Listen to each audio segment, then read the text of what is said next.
Hello दोस्तों, आज मैं लेके आया अरे बाप रे बाप, भैया हो भैया, वो बड़का भैया, वो भैया पहाड़ पे गई लोगन मार के मुआर में करे पेट्रोल। साइकिल तो हमारे पूरा फ्री चलता। हाँ। अच्छा भैया, हाँ जब हमनी कहीं जाइले हाँ तो गेला के बाद सबसे ज्यादा मजा कहवा आवेला? मामा हार ओतही तक खा पी के भेल बानी सलामा हार। अरे कहाँ जाते रहे दोनों भैया ढाका लेके? जा तनी नानी कौन लूट के लिए हम सारा धन आ साल भर ले खोराकी चली दाना धन। इस सरवा के नानी 12 सामान देवले तबे त जाला। एगो हमर नानी बा सामान देवे में कोनिया खानी ला जाला त के जाओ? बोल सरवा, तू चोर बारे की डाकू बारे की लुटेरा बारे? बताओ साला चुआर, तू कौन गिरोह से बारे? पूछले कथी बारे? ई सरवा से मुंह से लुटेरा लागता। ओ भैया सरौ लुटेरा रहती तो निया बचता, बिना पूछले गाड़ में गोली मारती। सरवा घर में चोरी कइले बारे त माफी मांगे के त ना बाबी बतवाता। त बोल सरवा कथी बारे? भैया हम छोटा मोटा हाथ साफ करे वाला चोर चुहार हई। सरवा बाटे छोटा मोटा चोर, बात करो तो बड़का बड़का मार सरवा के। ये लगता कोने आस के पिटाला, लगता छोरा छोरी के मैटर। चल त सरवा पैसा चुरा के कहां लुकले ह? चुप काहे बारे बताओ। अरे बाप रे बाप, बाप रे बाप, बाप रे बाप, बाप रे बाप, अरे बाप सरवा कहां रखले बारे? कहां से बता? रोटी पलाते के फैला के। धोनी का लेके सके बांध के कहां मारत रही रे? चोर बा, सरवा से चोरी कइले बा। कारे ननक बनमुआ केकर बेटा बारे रे? बाप नहीं खे, मर गेलौ का? मरल नहीं खे, बड़की में के लेके भाग गेल। हां मतारी माई बा, लेकिन वो बड़का बाबू के लेके भाग गेल। कारे तोहर बाप रे? हमरे बाप ने का बड़का बाबू है। माई तोहर लार हम एक एक बात के पेर ले बारा। एका बाप हमरा माई के लेके भाग गेल, हम बाप एकरा माई के लेके भाग गेल। बताव एकनी के बाप मतारी एकनी के साथ इतना बड़का गलती कैले बा, ओहू से बड़का गलती है चोरी। कितना रुपए चोरले रे? 10 रुपया। भैया एकरा के 10 के 20 रुपया दो। हैदर 10 के 20 आ खत्म कर खीस। चल तोनी के नानी के घुमा दियो, चल आज से तोनी के गोद लेता नहीं। भैया गोद लेवा तो बेटा नानू कहबा ना रे छोट भाई, लेकिन आज से चोरी लेबारी बंद कर। अच्छा चलो ठीक है। जल्दी लगाओ ना, ओखनी आगे चल जाई। का विवेक नया फोन ले क्या ले? चीज का प्रचार है? आ सुनिए गाड़ियों ले ले है, खूब पैसा कमाता रे। ऐसा क्या करत रे? अरे भाई हम अपन नॉलेज के यूज करके प्रोबो ऐप पे पैसा कमाई ले। प्रोबो ई का बा? प्रोबो भारत के पहला ओपिनियन ट्रेनिंग ऐप बा, जेमे हाँ या ना में जवाब देके तू अधिक प्रॉफिट कमा सकता रे, उहे बहुत आसानी से। अच्छा अभी तक तू कितना पैसा कमाइले बारे? देखा जैसे पिछला इंडिया के मैच में हम अपन ओपिनियन देनी, हमरा भेल लाखों के फायदा। ये तो बड़ी मजेदार ऐप बा। अरे हाँ भाई, प्रोबो पर कई तरह के कैटेगरी बा, जैसे क्रिकेट, क्रिप्टो, न्यूज, इंटरटेनमेंट और भी कई तरह के। ये पर 3 करोड़ से भी ज्यादा लोग अपन ओपिनियन देके पैसा कमा रहल बा। देख जैसे भी एक क्वेश्चन बा, का इंडिया ओलंपिक में 10 या 10 से ज्यादा मेडल जीत पाई? तोहर का राय बा? हाँ भाई बिल्कुल आराम से जीती। देख हम में यस सेलेक्ट करके क्वांटिटी स्लाइडर से इन्वेस्टमेंट बढ़ा के अपन जवाब देनी। अगर हमार जवाब सही हुई तो हम जीतम रियल कैश। अच्छा एगो बात बताओ भाई, जीतल पैसा निकली कैसे? अरे भाई गूगल पे, फोन पे, यूपीआई के थ्रू 24/7 अनलिमिटेड कभी भी विड्रॉ कर सकता रहा। और ये ना तू मैच के दौरान अलग अलग सवाल के हाँ या ना भाई में ये ट्रेड गेम का करके चक्कर में instant मत पैसा जीत पड़िए, सकता गेम रहा। बिल्कुल भाई पहले काहे ना बकवास होता बताई? है। तो भाई अभी कर लेना, लिंक डिस्क्रिप्शन में देवल गेल बा। अगर हमारा लिंक से डाउनलोड करबे नु तो तोरा 100 रुपया के वेलकम बोनस भी मिली। अब भी डाउनलोड कर ले भाई, अब हमहू पैसा कमाएं। चल ननकी नाती हमर खैयन बकला तो त ना लाल भाई। रही टकलानु हो त खैयन मूंग बाबू गैयन गुण राजा भर जाई बा जानू हो।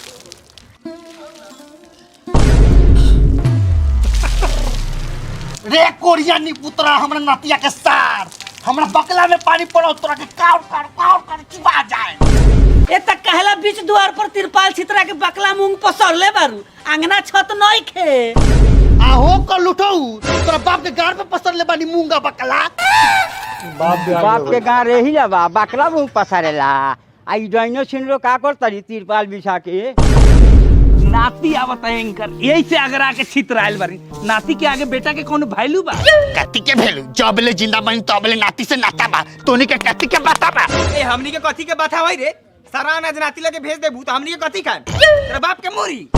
हमरा बाप के मुड़ी काहे ला खइबो? अपना बापो के बड़का आड़ खा लिया, गान मोटा जाई।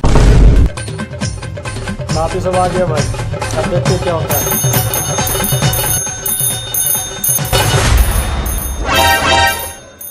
चौड़ा हो गया था भाई।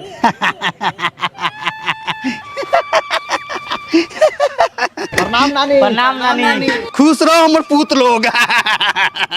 अरे नानी तू तो बूढ़ा आ गेले, केस उस पागल का है? खाली केसे नु पाकल बा, दाढ़ी मोछ तो अभी करिए बा, चेहरा के चमक ना देख।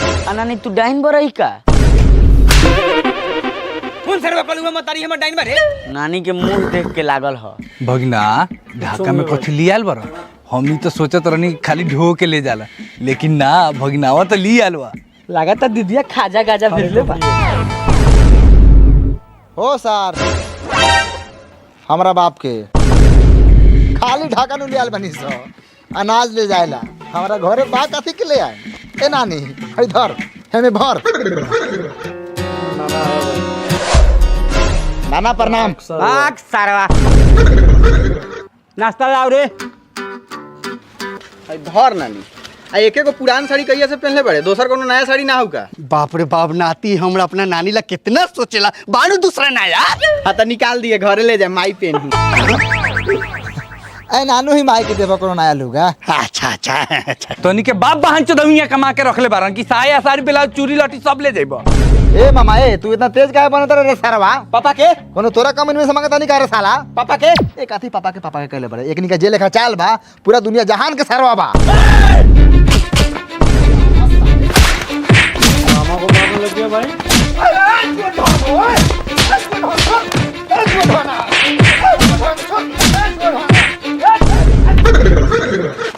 हमारा बाप के सरवा से तो नहीं का हमनी का मरबे। अमर मार मार मार अमर।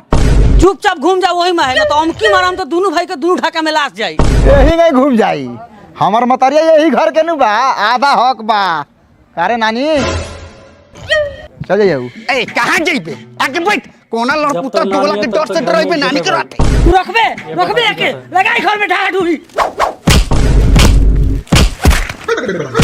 हाथ का बाबा लाड़ मजाक कर ले बा। ढा ढुई लगाई बा, करियो कोतरा के जाके कोइले बना दे। है नानी, जब डाइन सीख ले तो एकरा के देख के काहे ना सीख ले, पहले ही से जर के झोकरल त हाउ। ए काहे लाई डाइनी से मुंह लगोले बड़े, ए गोलगोदनी से जितले स। अच्छा माई तू ही बता, हाई तोहर नाती सरवसा के गलती बा कि ना? मामा पर हाथ उठावता तो तू डटबे कि ना? अच्छा डांट देतनी। ए बहू मम्मा से काहे लागल है?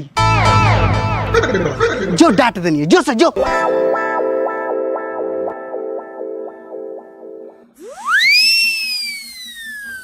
भाई हाँ भाई। मामा साहब हमनी के नस्तुला ना पूछेला? अच्छा भगिना, हाँ मामा। तोहनी के अगर हमार बात समझिबा तो आज के बाद से कोनो झगड़े ना होई। हाँ भले तोहनी से छोट बानी, आखिर बानी तोहनी के मामे नु। मामा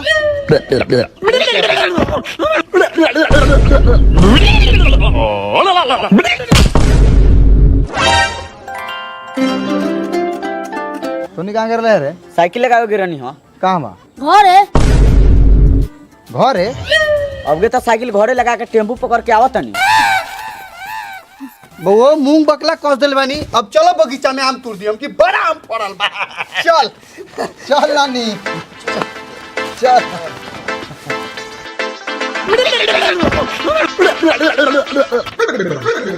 ई बुढ़िया तो सारा सामान के ढोआ ढोही लगा दिलवा भैया। कथी बोलले बार, अब चुप रह, डाइन आदमी से मुंह लगाइबे तो खाची बा के बढ़ जाई। आम तो बहुत बढ़िया है भाई। कारे पार्टनर सरवा गछवा महंगा किना गेल बा कारे, लइका के बाजा लेखन आम बा एकर। हमरा के जूजी कहता रह, हो सार के नु कह लॉगी के लार बना के झांझटपुर के आम के खोद ले बारन।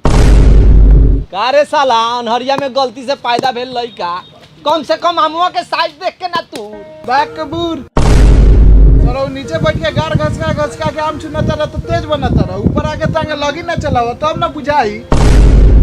बहन चोदऊ वाहन चोदहू कहिए से हमारे से टेंटा खोजले बना। ओ भैया आम तो लाए काहे मर ले सरवा। ओ भैया सरो सरो ए कोनो जानबूझ के थोड़ी ना मरनी है, घिचनी है तो छटक के तो मुंह पे लगलो। ओ पार्टनर बादर चोदऊ ओइला हतब से सुत के गाड़ी लिवावत रला, अब हमवा चला के सब फोड़ दो कि पूजी जूजी में चल जाओ।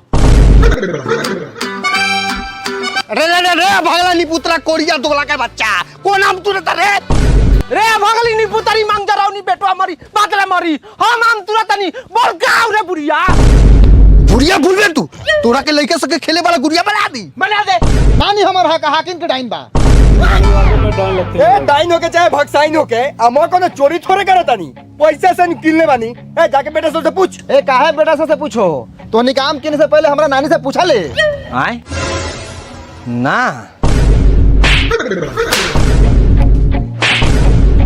निकल साला भाग। नाती हमर सारा आम ढाका में कसा। ए लेके सब गाछ पे चढ़ के आम तोड़। गाछ पे चढ़।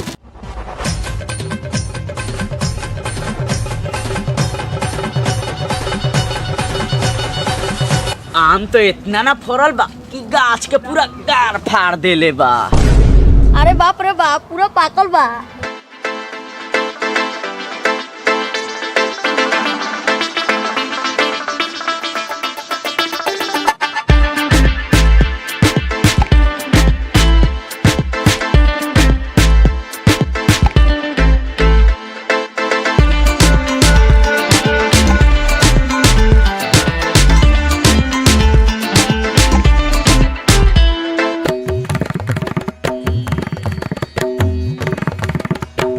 का हो बेचू मिया खरा काहे बरा लोगन आम काहे ना तुराता है भांचत भाई पैसा लाओ हम जाई। कितना हरामी हो तोर माई। अब मिल के मरला कहई तू सरवा भाई। आ बुढ़ी हो जौन हाथ से मरलू हनु ओही हाथ में धली बाई। अरे माई जब आम बिका गेल में बेचू मिया से काहे दूर के ढाका पर ले बारे नाती साला। कारे मामा सरवा पापा के नानी हमनी के कुछो देता तो तोहर काहे गार फड़ते रे भांचत बा। पापा के खैर बनाओ कि हमनी काल बानी न तो हमनी के बाप आ रहित नु तो तोहनी के ऐसा नार से झटका मरई कि चिड़ै बन जेते। अरे फरफराल छूट जाई। बोलाओ बाप के ऐसा टेलाई टेलबो भक्तो गार झाप के। कब बोला दी? अभी बोलाओ। तो अभी बोला तुम कराते होते रात हो जाई तो तू लोग रात के। सुन ना बगो आलू रलू बापा एक बार बियाह करे ओथे में तनी के जन्मो करम ना हो रहल खाना पर खाली रेडियो ला रुस गए रहल तो दौड़ा के इतना मार मार ले रही कि फिर दोबारा ये टब्बो ना कर लऊ। ए तो एगो जमाना रहे बाप के हमरा तो हेज में रेडियो लेवे के तमाना रहे। अब बोला के देखा ना के गार फाड़ के मरवा बोल देता नहीं। करे तोनी के मामा भगिना के बात कहीं में हम गार लिवा वाला गछिया खरीद ले बानी। आम देना तो मेहनत मजदूरी जोड़ के हमर पैसा लौटाओ।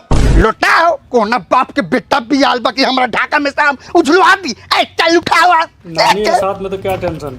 धियाना गाछी पूरा सुखा के जला दे। चल चल अब हमार लुंगिया में के बढ़ल काम मत काम लो। कैसे सलाम लेके चल के लोगनी के चल ठेकेदार के बुला के ले आवल जाओ और दुआरी पर चढ़ के पैसा उछलल जाओ। चल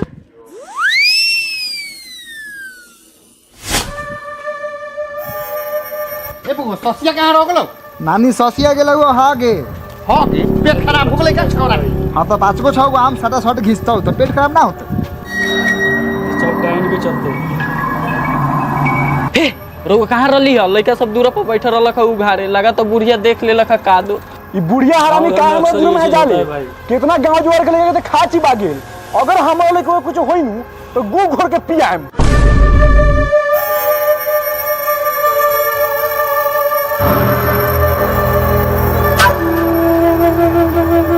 साला ये सुअरवा सके चलते घर से लेके बन ले डोआ डोई लगल बा। अब भोसरो तू तोहरा के तवन लाठिए लाठिए मारल कि सारा डाइन बाजिए निकाल दे। नानी बहुत बोलत हो नाना कह न तो पटक पटक कितना न मार मारम कि बेचे लगी चाना। सुनो ना तोरा नानी के धमन चिन्हा नु पड़ले बनी खाली चिन्हवा आके पार कर तब ओकरा बाद में आके हमरा से मार कर लाट पपा दे तोरा ऐसा नाती मार के माथे फाड़ दे। नानी ये बुरुआ बुरावती में कुछ करबो तो ना करल खाली खा लो सुता लो हगा लो और ऊपर से लोल चलावत हो मार कोनो बढ़िया के में से 2-4 गो मंत्र की गार चेर के मर जास। अरे बाप रे बाप पकड़ रे पकड़ ओ बाप देखला नाना मत बना दीवाना न तो हम की मार देबो कोख में तो खाए लगबा माल भैंसी के दाना। ओए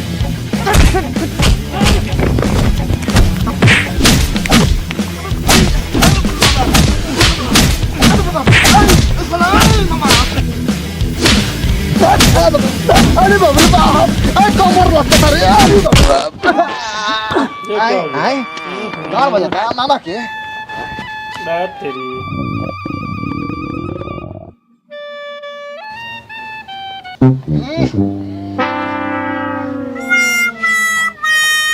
भौजिना पे हाथ उठेला मामा से रहूं पापा के बुढ़ारी में हाथ कापी जनरेटर लेखा। मामा गेलन घामा में हक देलन पैजामा में मामी गेलिन पीछे मामा गेलन घीचे भाग सरवा पापा के।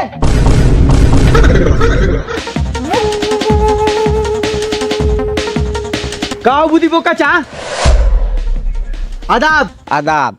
कहीं ना दाल में दिलदार बाबू बड़ा रोज जोश में बनी। घर मनावा बुद्धि बोका चा की फुलवारी में से जबरदस्ती आम उठ के आ गेल तो यो हमनी होश में बानी, लेकिन अभी होश बिगड़ी काहे कि आ गेल बानी सब पांचों पार्टनर जिगरी। तो तोनी के मार करे आइल बे सना तो सुन ले अमुआ स तोनी से हमर नतिया सके बारो बतुआ बिगड़ी। सुना बुढ़िया हमार करे आइल बानी, जब तोर बेटा बता हमनी से गाछी बेच देलौ तू कहना जना विचार सब नाती के साथे आ उठा के ले ले जबरदस्ती। ए सर चुप चुप चुप। बेटा बता तो पूछ ले नानी से हमरा पूछले। नानी हमार घर के मालिक मलकिनी बा। नानी के सामने मामा नाना के 12 को भाईलू बा हम लाड़ो के। ए सारवा तोरा मामा नाना के लाड़ के भाईलू के चाहे बार के मालिक बन के गाछ काहे बेचला। ओ गौमन मियाँ चुप रह, अब का मुंह में मुतबा। हमनी के मतारिये के व्यवहार ठीक नहीं के तो बाहर के लोग से लाज जूता खाइबे करब। खाली हाय नती तो हमनी के कथी बनियो। हमरा मरलका बाप के पकड़ का चाट देखा तुम्हारा बाबू बोले के लूर बा एकरा बेटा से यही लगे बतियाई। हम कल्लार बोली, हम तो सुहागे रात के दिन दूध पी के अपने आप के मदर चोट समझ गनी। काहे वो सारी हमरे के देखे जाते है डांस सीखे। ठीक है रहती है नानी देख के सीख ले रहते तो कम से कम ऐसा 3 गो दोगला मामा नानू पैदा लेती है। हमने के माई जन्म ले ले बस है। माई रे माई। ए भाई तोनी के सही से पैदा ले लगी गलती से ओसे हमनी के लार के मतलब बा। हमनी के यहाँ सोहर गावे गारली बावे नहीं खियाल। चुपचाप भला आदमी खानी आन दो न तो आम के दाम दो। ओ भैया ओ ई बातवा के तू यही जगह थाम दो। अब एगो बात के 75 बार पेरब तो एक आदमी तरीका मोट हगलक ह। हम पक्का कहता नहीं तू छेरब। ओ बेच मियाँ इस सारा के बात कथी सुन ले बारा। उठावा हम सारा बानी हम खारा एकरी बहिन करा के गरम होइल बा पारा। भालू फिर ले झारा कितना बार का मर्द बारे पैंटे में बहवा के दिखा देले हैं भैयो। लगा था मामा जी के मर्दानगी फिर वापस आ गेल बा तो का नारा लगा दे। मौग मामा जी जिंदाबाद जिंदाबाद जिंदाबाद। मौग मामा जी जिंदाबाद जिंदाबाद जिंदाबाद। मौग मामा जी जिंदाबाद जिंदाबाद जिंदाबाद। सुनत तुम्हारे माई और माथा पर चढ़ाओ मामा के मौगा सरवा कहता बियान माधव चोदवा कही तो तोरे नुगारी पड़तौ। ओ भैया ओ सुना ना जे लेखन तोर मुंह हवा नु वो हिसाब से तोरा तो कुछ बोला ही के ना चाहिए। तोर मुंह में सरवा बोले वाला तो हम कहाँ कुछ बोला तनी हम जहाँ तनी हम मुंह गु खानी बा तो चुपचाप ठाड़ा बानी। एगो बात क्या भाई लोग तोनी के निमन लागो चाहे खराब लागो हमरा तो तोनी में से कोनो बांच लगे मुंह ठीक लागते नहीं के। आहो शाहरुख खान के सार 40 किलो के पेट ले जाके सर आम ना तुरा नानी सामान से लेके जाए सके और कुछ दे भाई। हाँ हाँ उठाओ लोगन सामान हम अभी जमीन के काहे लेके आओ तनी।